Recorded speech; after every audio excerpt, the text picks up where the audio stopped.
Hi guys, this is Breaker, and I am back from I'm back with a replay that I took from the front page of Drop.sc. I wanted to originally take a break and go ahead and check things up on Facebook, my fan page, and so on and so forth. You can say I've got a small following, but it's kind of growing, and I'll explain on that a little bit more in the coming moments. Okay, sorry about that. Here we go. Sorry about the black screen. I apologize, but here we go. Upper left-hand corner, spawning as our Green Terran, I give you all Blackmaster. And he belongs to a clan by the name of SCBGC. I'm not sure what that's all about. But in the lower right-hand corner, spawning as our Red Protoss, his name is AiurForceone. Oh, and this looks like it was taken from some kind of a tournament or some other, maybe an internal clan war or something like that. Should I play standard? Sure, I'm not sure what that's all about, but okay, whatever. And for now, I'm just gonna alt-tab out. I'm gonna check what's up on Facebook later, because what actually happened was, yeah, okay, I've already alt-tabbed out. Sorry about that. Okay, I've already exited out of Facebook. What I meant to say was, what happened was, a lot of people were actually cycling my stream around earlier today, and even especially internally amongst my clan. I'm a little curious as to why, because it's no big secret that I'm actually known as ESL Taiwan when people watch my stream on the front page of TeamLiquid.net.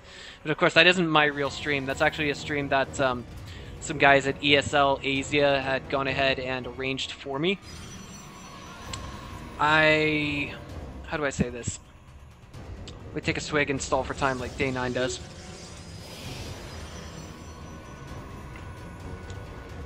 Long story short, it's very difficult to take the legitimate route, the legitimate path to getting a Twitch.tv partnership. I mean, like the way a pro gamer like Scarlet would.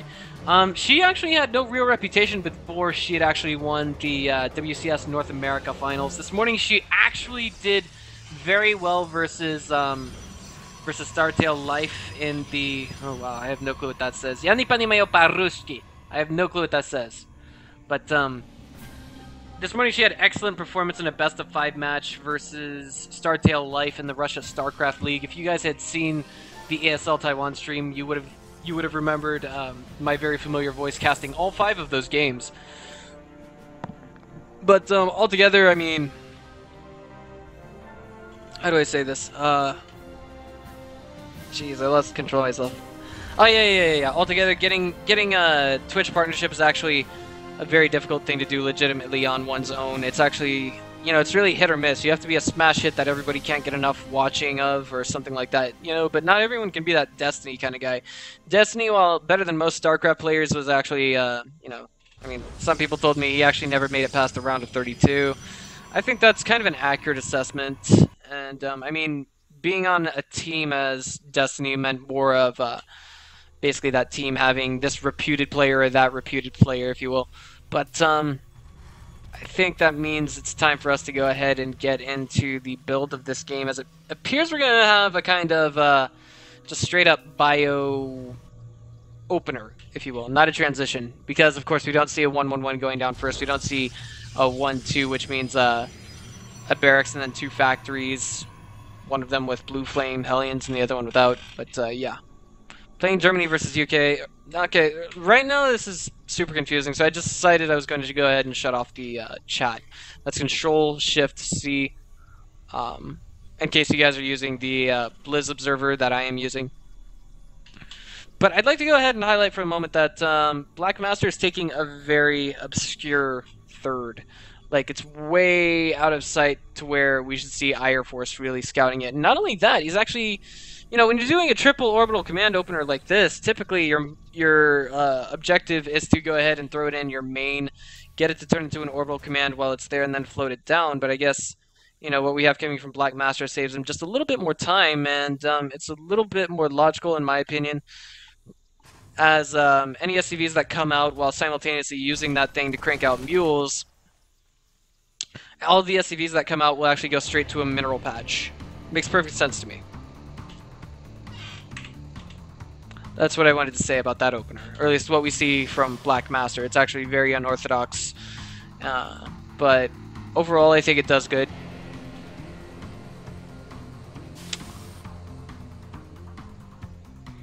Robotics Bay now going down for AiurForce. So he's getting ready to just go straight into the mid game. Get some Colossi out.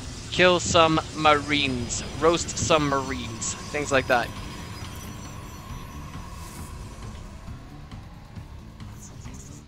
"17 probes in the main. Natural, not quite oversaturated, but I mean, the longer this goes unscouted by AiurForceone, the worse it's going to get for him, really.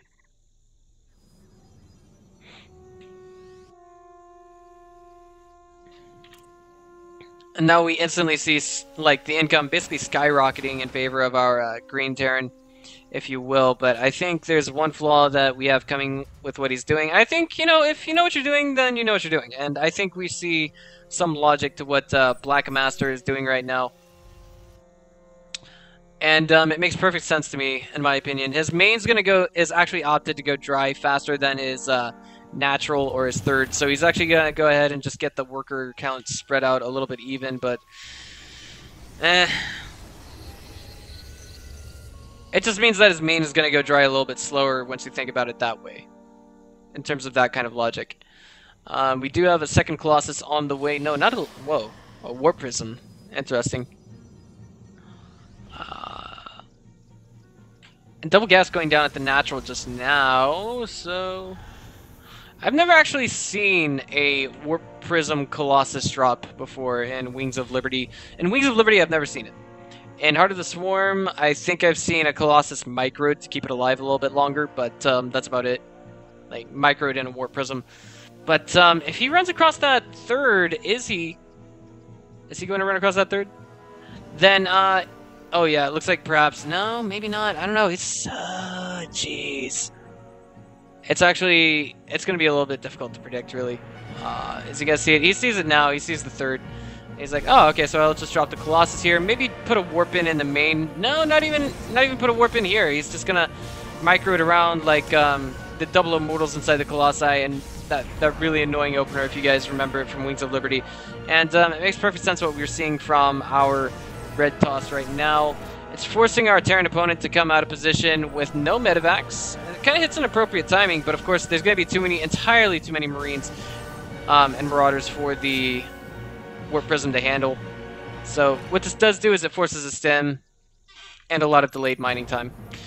He got about 4 workers killed in that, but checking the econ for the time being, it pulls him up just a teeny bit, as we do see him throwing down his own third.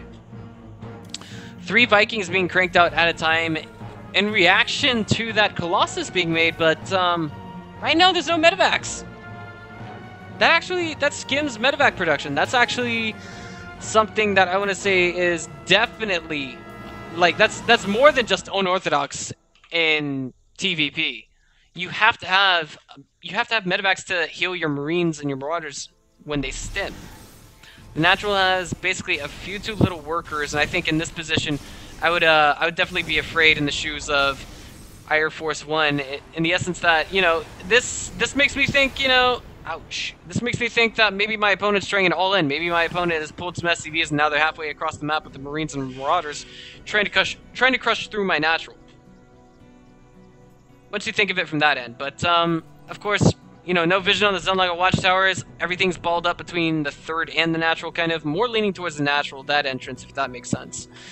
But, altogether, I'd say AiurForceone doing an okay job so far. Simultaneously harassing his opponent, forcing the SCVs to get pulled off the line too, considering that's splash damage being done. Of course, High Templar run-by can be much more effective. High Templar run-bys with Warp Prism, if you will, can be far more effective.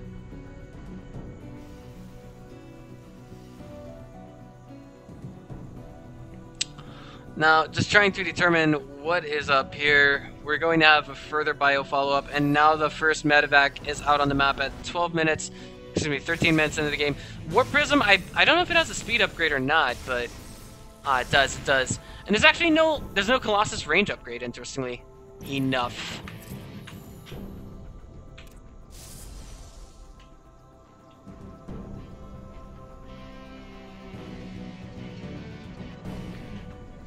Alright, Vikings grouping up here. I want to say that, you know, one danger aside from having too many Vikings and none of, well, you know what? let's just see how this engagement goes, because I've never seen an opener like this before, really. I've never seen a player use Vikings, or not Vikings, but Colossi to harass this religiously. We do, of course, just now see extended thermal lance being researched. Third Colossus out on the map, or at least on its way on the map, and this Colossus with 11 kills, taking it up to 12, 13.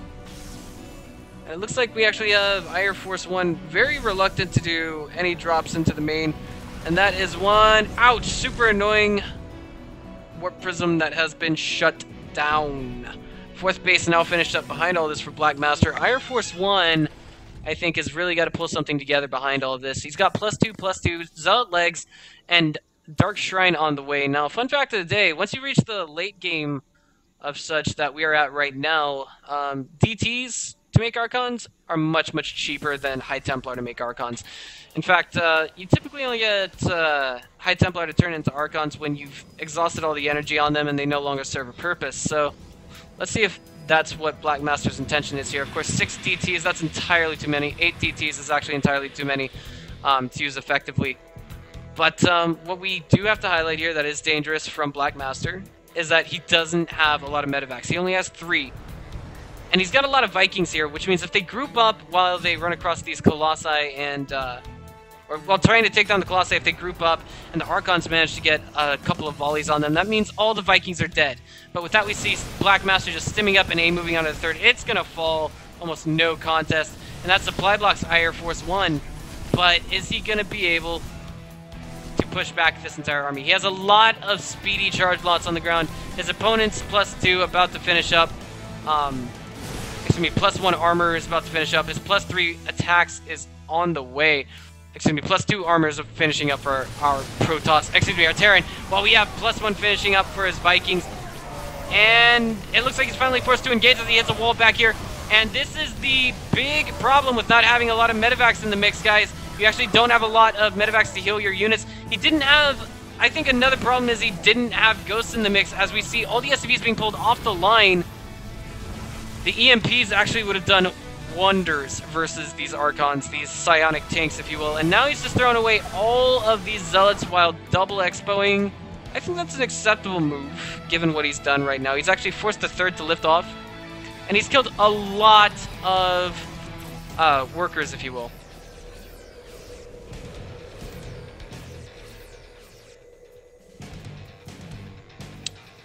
DT over here at the third, getting 5 worker kills.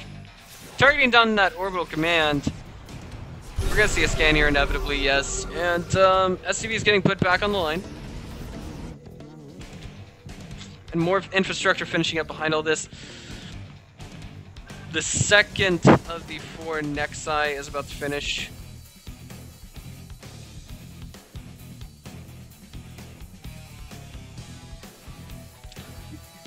And now that's going to allow AiurForceone to really get his income back up, especially after all the damage that he's inflicted on his opponent. Blackmaster is now realizing, hey, that orbital command didn't burn down. I'm gonna go ahead and land it. But we have a double medevac drop going into the main of AiurForceone. Both of them, one of them has a Viking inside of it.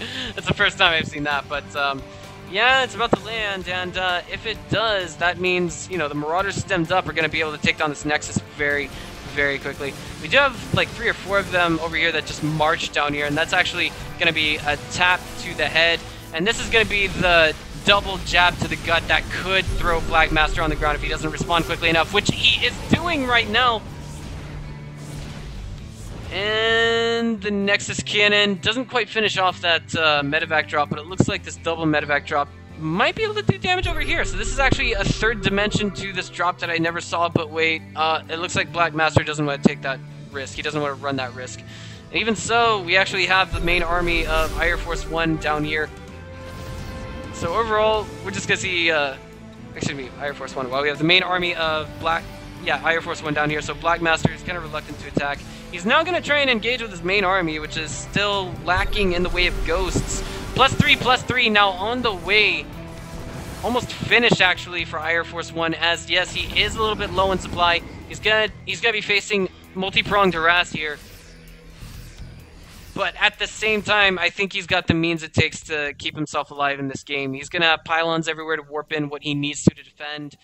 +3 ground weapons, +3 armor on the way, and there it is. Storm's going down on top of all that bio. You know, it's just the big problem for Blackmaster is he doesn't have the ghosts. You need those ghosts, but behind this, he might be able to save his skin just a little bit longer, as we do have a double medevac drop going down to hit the third, and any number of reinforcements on those pylons are going to be a little difficult to get in there. Storm misses everything completely except for those zealots, and now it looks like the natural is going to be evacuated, as it is in a heap ton of trouble.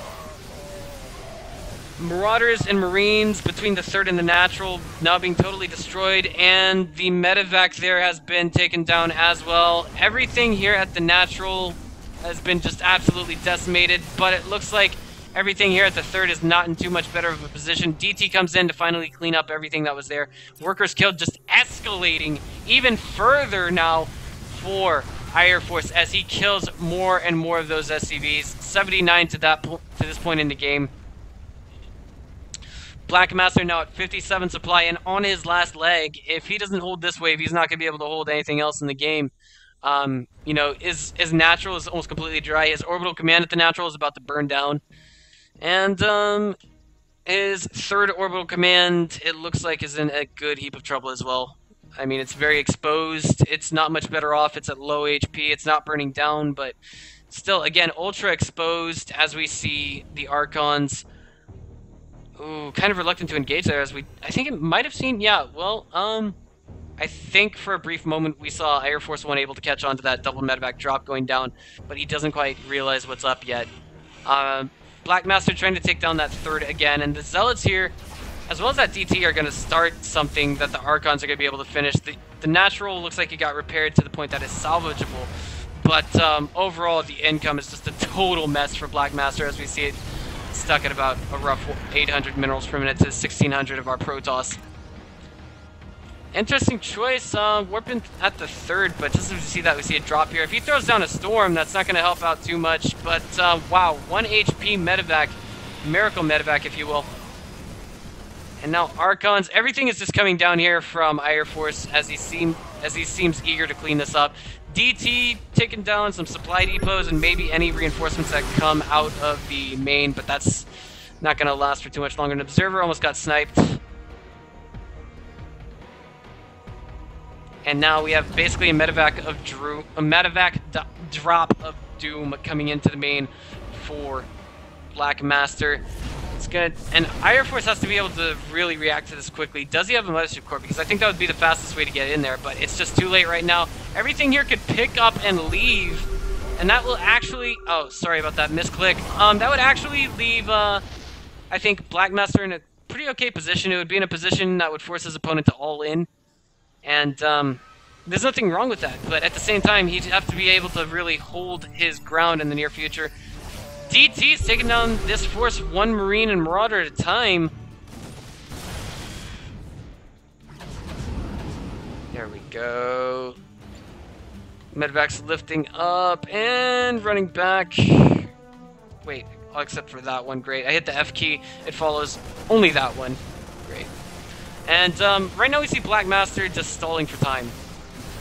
He's kind of in a bad position, he knows that, and he's going to have to do whatever he can do to keep himself alive in this game. He's going to use these Marauders to try and run by at the third. He's got a large combat supply despite not having a lot in the way. Oh, all of his supply in this game is army supply, that's it. If he could actually, yeah, he's calling down mules right now. He'll be able to build an SCV in here in the near future, but of course that third is basically forfeit, if you will. I think maybe if these high Ts can actually get some storms off here in the near future, might be okay, but it looks like they're not poised to do that anytime soon. They're forced to immediately morph into Archons. Marauder's going to take them down, but at the main force, the main army is now being pulled back as we see the armored piranhas of doom known as Zealots charging forward onto all of these Marauders. This looks like Blackmaster's last stand. I think he's poised to lose everything here, and with that, the game. He's got no way to keep himself alive. You should be able to realize this now. 8 supply, 6 supply, 4 supply, 2 supply, and that's just the last medevac. Boom, it falls 0 supply to the 136 of AiurForce, and it looks like that's the GG Blat. B-L-A-T. I heard that was a derogatory term in Russian. Perhaps I'm wrong, but yeah. There we go. If you guys liked what you saw here today, go ahead and click on the subscribe button. This is Breaker, ladies and gentlemen. I will see you guys next time.